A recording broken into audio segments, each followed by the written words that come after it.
Welcome to the Mufasa book reading. My name is Julia, and we are reading from Dr.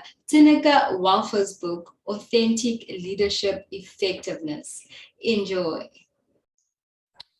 Chapter 3, Applying Authentic Leadership.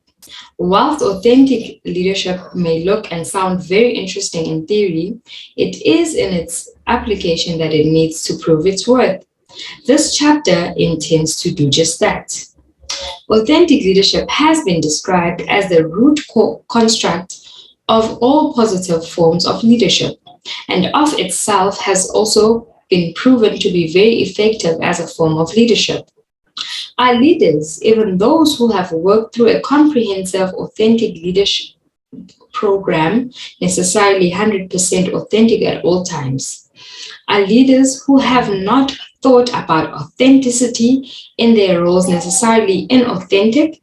Leaders are also only human, and developing and practicing positive leadership is always a journey. Lesser authentic leaders may still have authentic moments, and the reverse is also true. It is prudent to be mindful of the fact that authentic leadership is not about impression management. Rather, an authentic leader self-regulates behavior to be congruent towards the leader's best self. Followers will decide whether they perceive their leaders to be authentic as leaders. Furthermore, followers will decide whether they can trust a leader. It is the iterative process of authentic leadership growth already described that ultimately has an impact on the organizational outcomes that need to be achieved. At this point, it is important to distinguish between leaders and followers in the conventional hierarchical sense versus the authentic leadership sense. As authentic leaders, by a presence that can transcend their position, their leaders can have a 360-degree influence. Authentic leaders can lead even their leaders, or those with whom they might even have a dotted line relationship, whom they need to influence all the time. This, therefore, means that authentic followers are all those with whom they are in contact, even those senior to them, whether in hierarchical terms, age, or experience. This chapter commences with a closer look at examples of the consequences of inauthentic moments in prominent international leaders. The effect that these moments have had on subsequent perceptions of their followers, on the outcomes that they were mandated to achieve, and on further consequences beyond their mandate. The review then continues by exploring the effect of authentic leadership on interrelational trust between leaders and followers, on individual leadership effectiveness, and on lateral and vertical team leadership effectiveness. Finally, it concludes with the potential effect of authentic leadership on organizational outcomes. This is very important as the primary focus of the majority of organizations is to meet or exceed their organizational targets. What we have to lose without leadership authenticity. To illustrate the consequences of moments of inauthentic leadership, I researched two global leaders, considered their inauthentic moments and the consequences of these. I chose the examples of CEO Bob Diamond in the Barclays scandals and CEO Martin Winterkin in the VW scandal.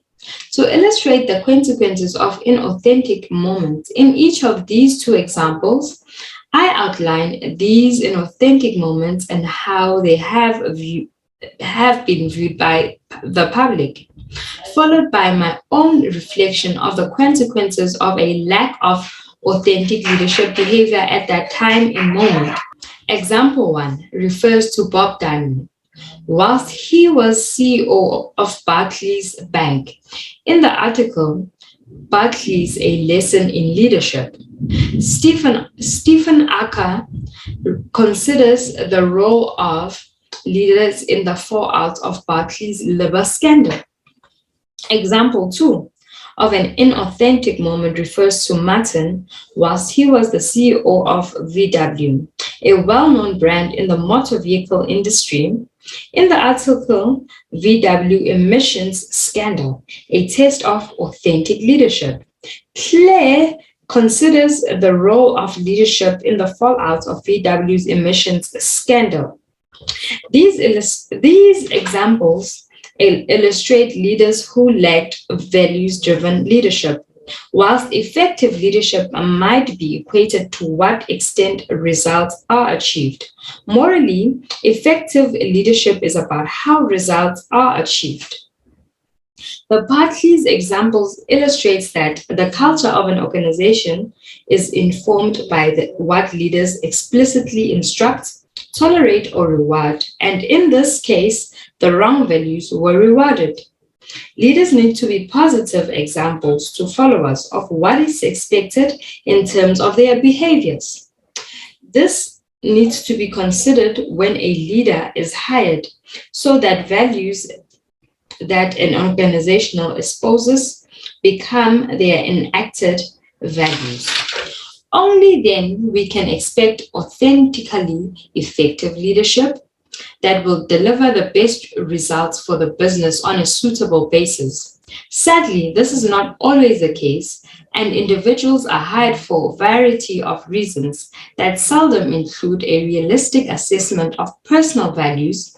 When leadership was inauthentic, as illustrated in the VW emissions scandal, it is negatively affected the trust of ordinary person in the street who always regarded VW as a brand of integrity.